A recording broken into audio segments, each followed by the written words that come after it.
Good afternoon, ladies and gentlemen. And that piece we just heard is called Northampton. It's from LUCIA, a suite for guitar and strings, composed by Joe Chester, premiered for the very first time on Bloomsday this year. And this being the centenary, the 100th anniversary of the publication of Ulysses by James Joyce on his 40th birthday. This remarkable piece of music was premiered in the Axis Theatre, Ballymun. And Joe, I'd love to know more about I was aware of Lucia Joyce as James Joyce's daughter with a romantic connection to Beckett. And that was more or less it. Yeah. But how did she inspire this suite of music for you? Basically, around the first lockdown, I released my last album, which was a double album of songs, long songs, and I was sort of feeling a little bit burned out about in terms of songwriting. So I knew what I wanted to do was give that part of my brain a bit of a rest, and so I thought, wouldn't it be great to try and tell a story with no words, just make an instrumental record? To try and do, I had no idea how. And so I was sort of casting around then for a theme. And it was around that time I heard a radio documentary on Lyric FM. It was called Dancing with Lucia. I'd been reading Joyce since I was a teenager. I was I loved Joyce. And I read Richard Ellman's biography when I was probably 19 or 20. But I never really knew about this daughter, Mm-hmm. Partly probably because I wasn't that interested. I was really interested in the books, Mm-hmm. When I heard this documentary, though, I was like, it really resonated with me, It really grabbed me. I listened to it a few times, but even then, I wasn't sure. Like, I knew there was a story there that to be told, but I wasn't sure if it was the story. And it was only after I started digging around into her story that when I learned that she was in. Sorry, I should say that Lucia was born in 1907, and she spent 47 years in mental institutions because she was diagnosed with schizophrenia. In 1932, and she died in Northampton in 1982. But it was only when I found out that actually her nephew, Stephen Joyce, the grandson of James Joyce, after she died, had destroyed all of her writing, all of her papers, including her correspondence with Samuel Beckett, 3 novels that she wrote, and basically attempted to erase this woman who had been actually hidden away in life, and silenced in life. But when I discovered that there was this attempt to basically erase her after she died, then I became convinced that I have to try and tell the story, Yeah. But to tell this story and to tell this story wordlessly. Wordlessly, yeah. After doing what you've described as 2 of your kind of most lyrically dense records to date. Yeah. So talk about going from one extreme to the other. Well, it was extreme, yeah. I mean, it's been a massive education for me because when I started this, I didn't know how to read or write music. I had never played one of these before in my life. I've only been playing classical guitar for 2 years.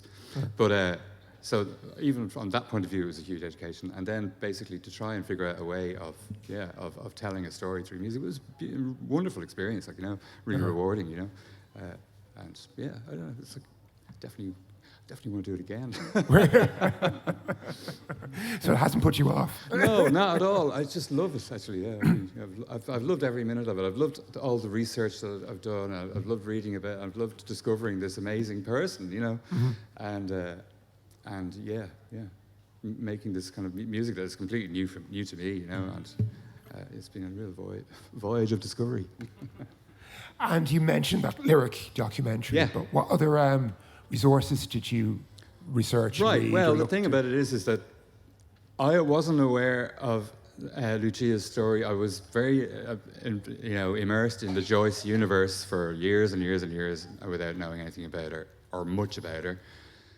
then when you start looking, you find that there's been actually lots of stuff written about Lucia Joyce, and then the process becomes actually of separating fact from fiction, and in some cases fiction's a kind word, I think there's a lot of sort of salacious gossip and speculation, and I think axes to grind, there's also a lot of trash out there spoken about. I mean, for example, I sat through a play. I won't embarrass the name of the playwright by naming the play, but I sat through it so you don't have to. Just making these outrageous accusations and with completely groundless, accusations. There's a lot of that out there. So it becomes a process of what's reliable, what do you know? And unfortunately, because of Stephen Joyce, what we know is actually very limited, Sure. But so that's why I decided to just limit myself to 10, well, in the end, 11 verifiable facts of her life, Okay. and just try and allow her to speak through those events in her life, And how did you choose those verifiable facts? That sounds like itself a challenge for somebody who's quite mysterious and shrouded in mystery over time. They were, it wasn't that difficult really. There were things like basically banner moments or important moments in her life. So for example, the next piece we're going to play, The Little Match Girl, when in the 1920s, when she decided to become a dancer, she got engaged by Jean Renoir, the silent filmmaker, to perform as a toy soldier in that film. So that seemed to me a key moment in her life. She performed in dance competitions in Paris. She performed a piece called La Princesse Primitive, so I wrote a piece about that. She obviously had a relationship with Samuel Beckett. I wrote a piece about that. The relationship with Beckett, which, by the way, lasted until the end of her life. It was a short-lived love affair, but I happen to think that she still loved him to the end of her days. And, Sure. And see, here's a really good example of fact and fiction, right? When I first started researching this, Beckett doesn't come off very well, in terms of how he treated Lucia. At first, basically, they had a love affair, and then he broke it off with her, saying that he was only interested in getting to know her father, which broke her heart. And some speculate was the beginning of her mental problems. She started to become kind of self-destructive after that. Not so much after that, actually, because it was really when James Joyce banned Beckett from the house when this happened. Wow. But then when he realised he needed a translator for Anna-Livia Pluribel to do the French version, suddenly Beckett was allowed back in the house.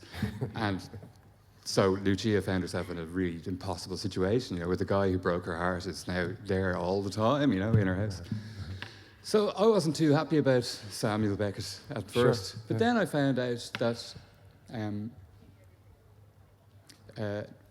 Nora, after James's death, started to complain about the costs of Lucia's healthcare. And it was Samuel Beckett who donated the royalties of his translation of Anna-Livia Pluribel to cover the costs of her medical costs. And when he died, they were clearing out his desk and they found a picture of Lucia on his desk. Wow. It was in 1989, isn't it? Yeah, sure. So that's a complicated story in itself.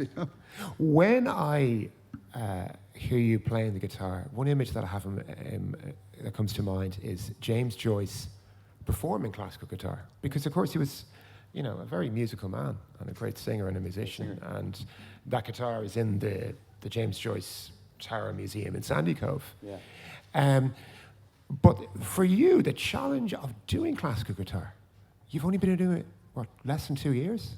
And Yeah. you're doing a suite of music? Yeah. That's pretty amazing. Well, I just kind of, like everybody else, found myself with time on my hands, and I was like, well, what am I going to do? I had an album out and a year of engagements cancelled. So I was like, well, I have to do something. So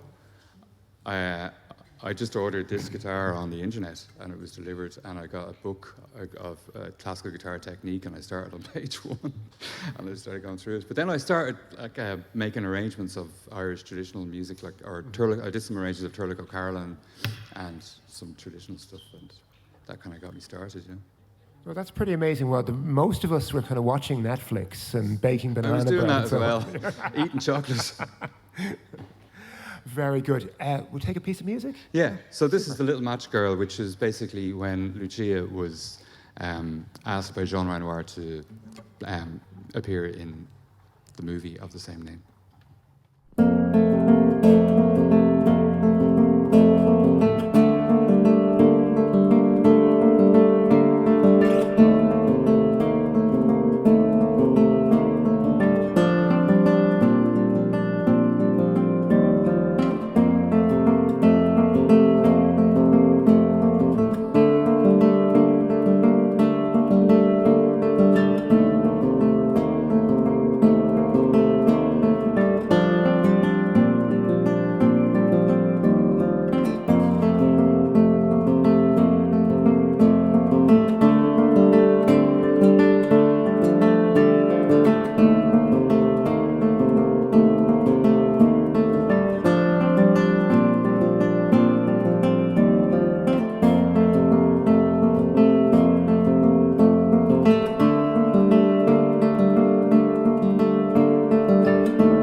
that is the little match girl about Lucia getting a small part as a toy soldier in a silent movie.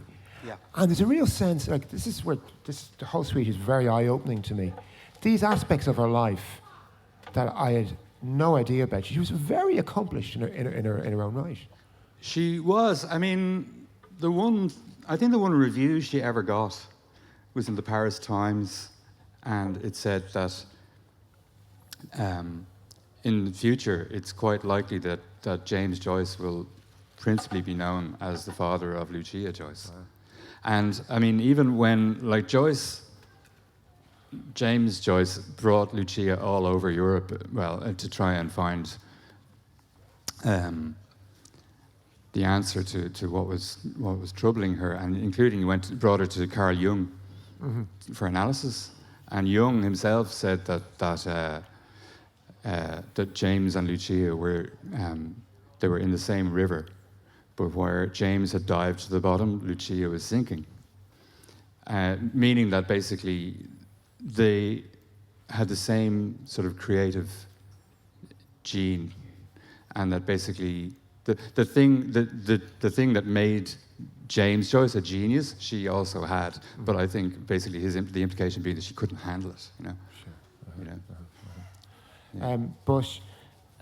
Like you very movingly say in the program notes for the Axis premiere, that you wanted to look at her life without judgment and without speculation, and just to empathize with the living, breathing human person.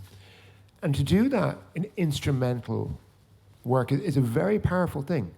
That music is a way that we can empathize and communicate. How did you find yourself empathizing with Lucia through music? Well, I mean, it's a mysterious thing, you know, but the hope being that if I put my feelings into the music and if I'm successful in doing that, then the hope is that the listener will feel what I feel, you know. And I think actually kind of that's easier when there aren't any words, you know, that you're not being prescriptive. I mean, of course, you know, people hear what they hear, you know, and you can't, like, everybody's reaction is different, you know. But my kind of hope and goal was that how I feel and felt about what happened to Lucia, which is a tragedy, would somehow come out in the music. And, you know, I mean, I say in the notes as well, you know, if it can, in sort of a fantastical way, somehow give her back her voice, you know, and make her breathe again, you know. I mean, I keep coming back to Stephen Joyce, but I sort of feel like this, while being locked up for 47 years is a tragedy, you can sort of understand that in terms of how we responded to mental illness historically at the time. Sure. I mean, you know, the only thing you can do is hide it away, you know, and that was the way. That was what we did until very recently. I mean, even this century, a friend of mine was sectioned, and I remember going to see him the next day, and I went to the reception desk in the hospital, and I was like, I'm here to see my friend, and they told me where to go. And the thing that really struck me was how many flights of stairs I had to go down. And how far down that corridor I was. I basically couldn't be further from the front door of the hospital or further underground, you know? And that was this century. So I mean, yes, sure.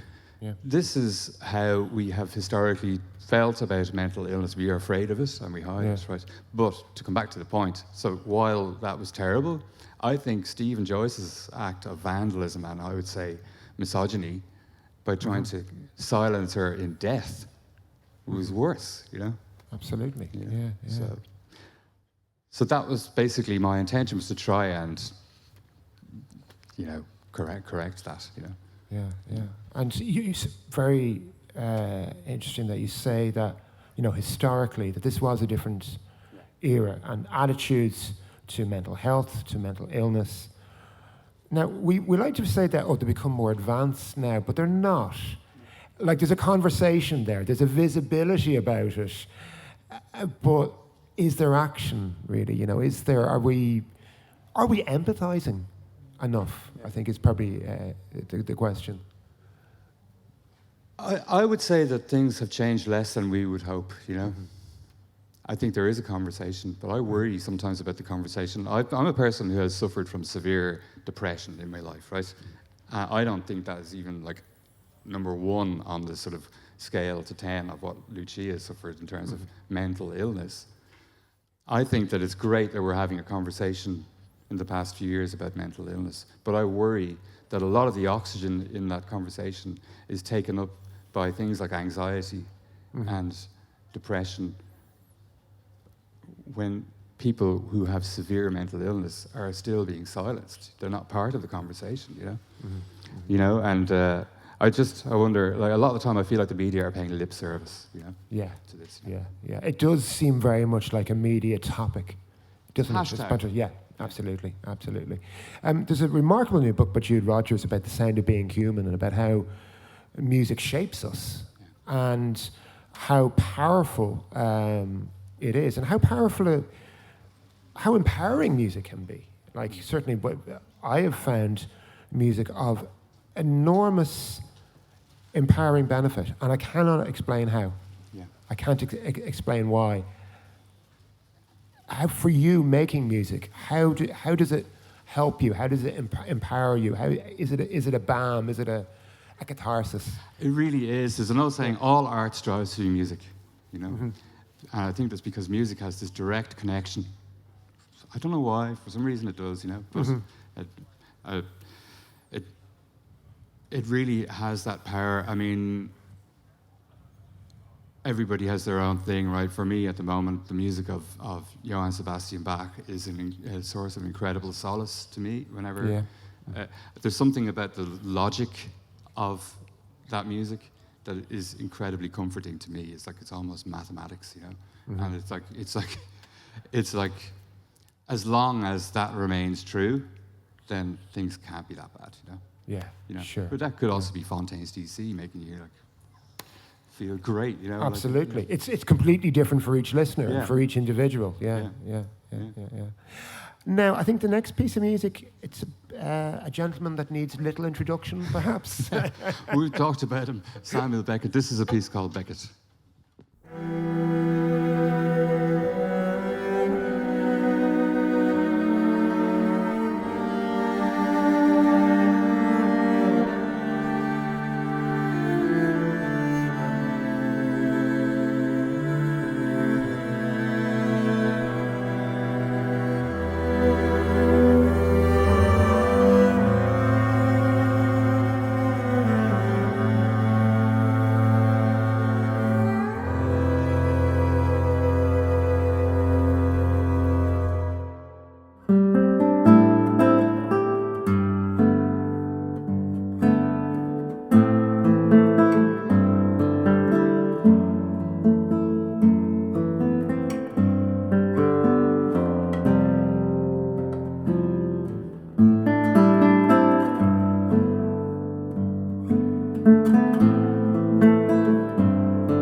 And that was Beckett from Lucia.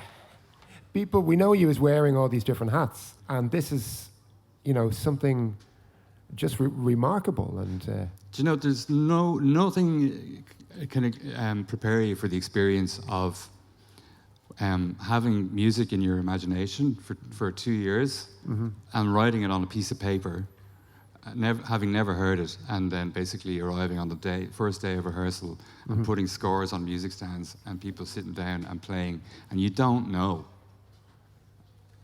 You really don't know if it's just going to be this cacophony of noise. And for that feeling, actually, of sitting there and the very first time it's played, it's what you had in your head for 2 years. It is it is a feeling of pure joy, mixed with relief, but mostly joy. It's incredible. How does that differ from working with a band? Well, the thing is, working with a band is very different because basically, when in rock and roll, everything is negotiated. So great things can happen when you have people in a room negotiating with each other, but you don't walk in and, well, I think basically most people find out pretty quickly that it's not a good idea to walk in to a room with a fixed idea of what you want, because first of all, you're setting yourself up for disappointment, but you're also closing off loads of avenues of possibility. But that's the way rock and roll is made. It is a process of negotiation, whereas this is basically very different. It's basically, it's you dreaming up something, writing it down, and then other people playing it. It's and it's it can be a cold look in the mirror. Because neither process is right. By the way, it's like sure. Yeah. Did it feel like going back to the start of something all over again, like a kind of a? No, it didn't feel like the start. Yeah. It felt like it. Well, in a way, I suppose it felt like a new journey. Yeah, sure. Yeah. It did. Yeah. And that, the realization of it being performed on Bloomsday, on its centenary year, how did that feel for you? It felt right. I've been reading Joyce since I was a young teenager, and to do something in the Joyce universe and to celebrate that really great, amazing book on the 100th year of publication, it was a beautiful thing, really great. It felt actually like a homecoming, really, in a way, Wow, yeah. Now, some people might argue, you've been reading Joyce throughout your life, that it's something that's endured. Yeah. A box to be ticked as opposed to something enjoyed. What for you? What was your kind of hook into James Joyce? I think that is so true what you say, and it's such a pity. I read Ulysses when I was about 16, going on 17, but I didn't read it as some big project. I just read it because it was next. Yeah. I'd read and loved Dubliners when I was young, and then a portrait.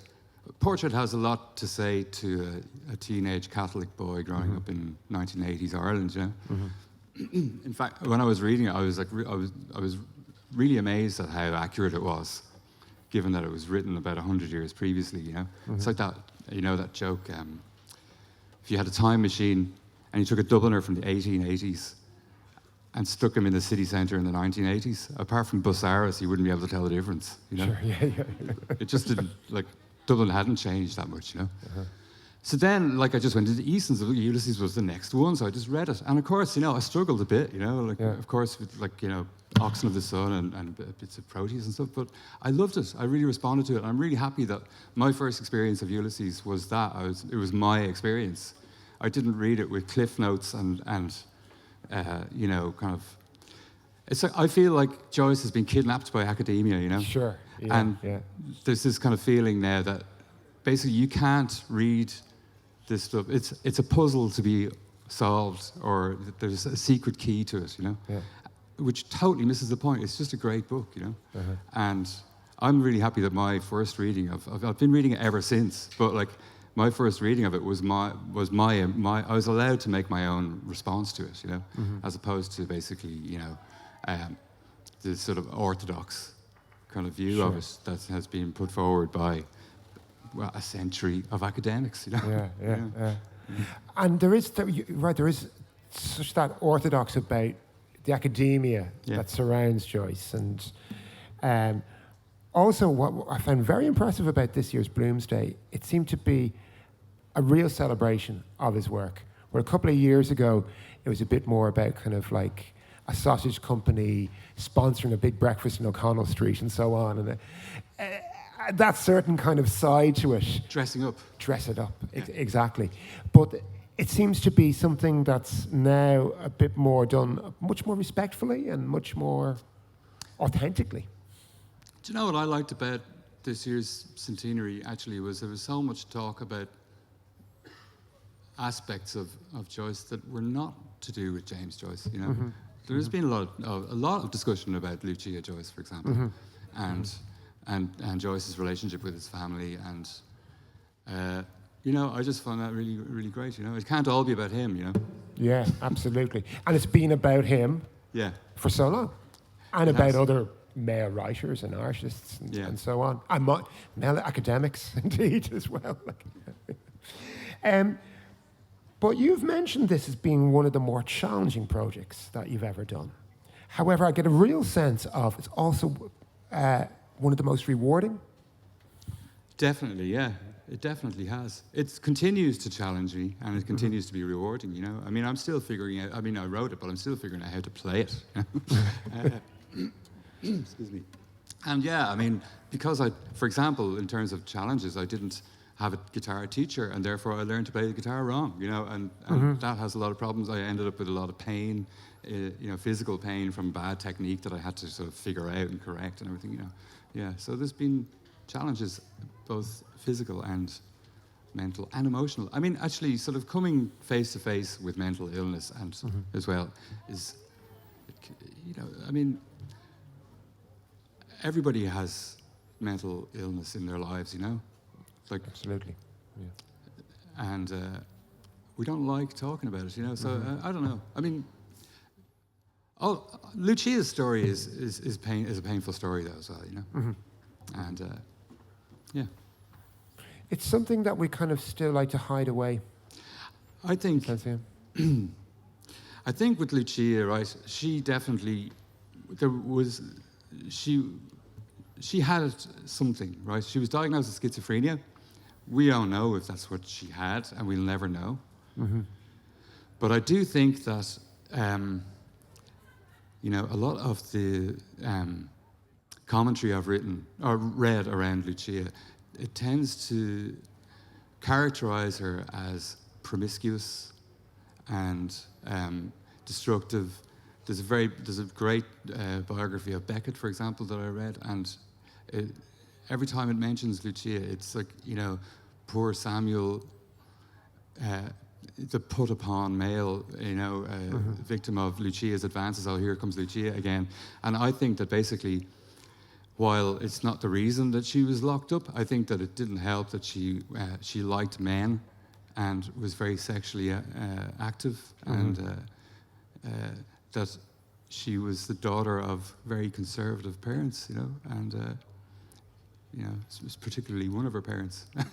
And yeah, I think that's a very interesting actually subject of kind of like how conservative James and Nora actually were. We kind of think of them as being a bit more out there and progressive and trailblazers for modernity and a frank conversation about sexuality and bodily organs and fluids and everything else. But it's not entirely true. And James and Nora's own relationship, it was, you know, pretty frank and physical relationship, you know. I don't know. I just think that basically there is a feeling. I have a feeling that Lucia was bringing shame on the family, you know, and that's something that worked against her, you know, and that continued on into the 1980s and 90s with Stephen, you know. You know, definitely he was trying to protect the family. You know. But now this is like something that's free from interference, free from that kind of like the Joyce estate. That's finished now, yeah. Yeah, it's over. Yeah. And good riddance to it, you know. I mean, Stephen was a notoriously litigious person, and he basically held up I mean, for better or worse, held up any kind of Joyce in academia or anything for decades. Like, you know, sued anybody who wanted to put on Dubliners as a play got sued for millions. You know, but you know that's one thing. You know, the thing that I kind of hold him responsible for is the destruction of Lucia's memory, you know, and of her papers. There were novels. She wrote novels that he destroyed. He announced that he destroyed them at a conference with glee. He was proud of the fact that he destroyed this stuff. Novels, she wrote The Real History of James Joyce by his daughter, destroyed. All of the papers relating to her, like there was a book called My Dreams, where she kept records of all her dreams while she was, you know. That would have been absolutely fascinating to read. It is an act of extreme vandalism and I think misogyny, you know. Yeah, certainly. Yeah, you know? Because Giorgio seems to have escaped. Yeah. So after doing this, what kinds of portals of possibility do you think this opens? Yeah, this is I don't know.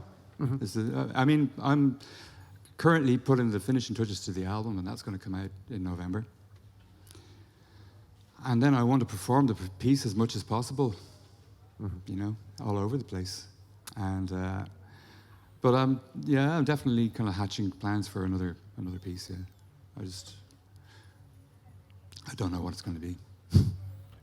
But that is the mystery and the beauty of art, creation, and music, really, isn't it? Yeah, it is. The great unknowing. Yeah. And finally, Joe, what piece of music are we going to hear now? The last piece is called A Flower Given to My Daughter, which actually I have. A Flower Given to My Daughter was a poem that James wrote for Lucia when she was about 8 years old. And do you have the notes there? I do indeed. I might read the poem before we play it. Excuse me. It's the last one. Oh, there we go. Cool. Thanks, Sam. Oh. So yeah, it was written in 1917. And there's a word called sear in this poem, which sear means withered. Okay. Frail the white rose, and frail are her hands that gave, whose soul is sear and paler than time's wan wave. Rose frail and fair, yet frailest, a wonder wild, in gentle eyes thou veilest, my blue-veined child.